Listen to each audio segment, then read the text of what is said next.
សុំទោសណាមានឃើញគេមានជីដែរទេនឹងមានបានតាក់ទងមកទីនេះដែរទេដូចជាអត់ទេអត់ឃើញយើងមកថ្នាក់រៀនផង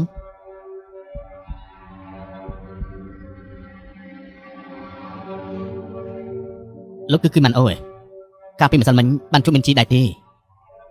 ខ្ញុំមិនបានផ្ញើ DM ទៅរកនាងទេប៉ុន្តែពួកបងដែលជាអ្នកលេងខ្ញុំរងចាំនាងនៅទ្វារក្រោយសាលារៀនហើយខ្ញុំសុំទោសពួកគេបានដណ្ដើមទូរស័ព្ទរបស់ខ្ញុំប៉ុន្តែខ្ញុំមិនអាចធ្វើអ្វីបាន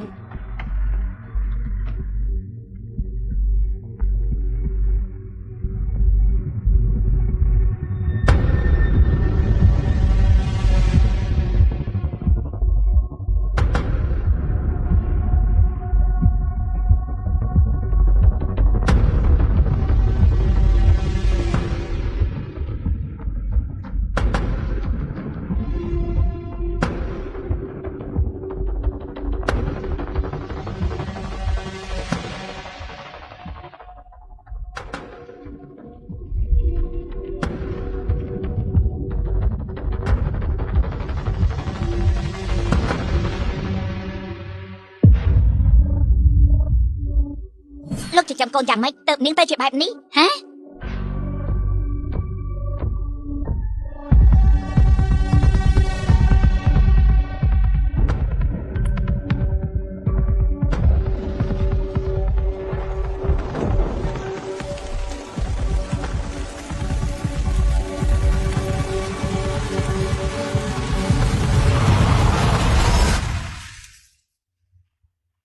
ខ្ញុំគ្រាន់តែប្រាប់ឲ្យពួកគេបដៅនាងហើយប្រាប់ឲ្យពួកគេបិទមាត់ស្ងាត់ឈឹងក៏បារម្ភអី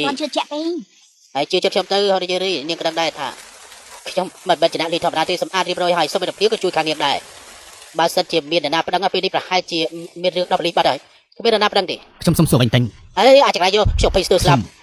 គឺជាប៉ារបស់គីមានជូពួកយើងមិនដឹងទេថានាងទៅណានេះជារឿងរបស់ខ្ញុំបានថាខ្ញុំតាមរកូនទេតែខ្ញុំបានឃើញខ្សែចង់សក់នេះជារបស់នាងមែនទេហើយឆាប់ទៅវិញទៅបើចង់ឈឺខ្លួនទេឬខ្ញុំប្រាប់ដែរទេជារបស់នាងមែនទេអាចចង្រៃយកនេះអើយ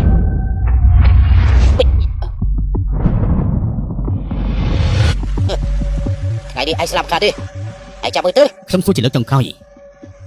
គេមានជីណែណាអេអាតាកចាស់ឯងចង់ចាប់អីមានដឹងទេថាឯងបង្ករឿងគិតខ្លួនឯងជាណាហ៎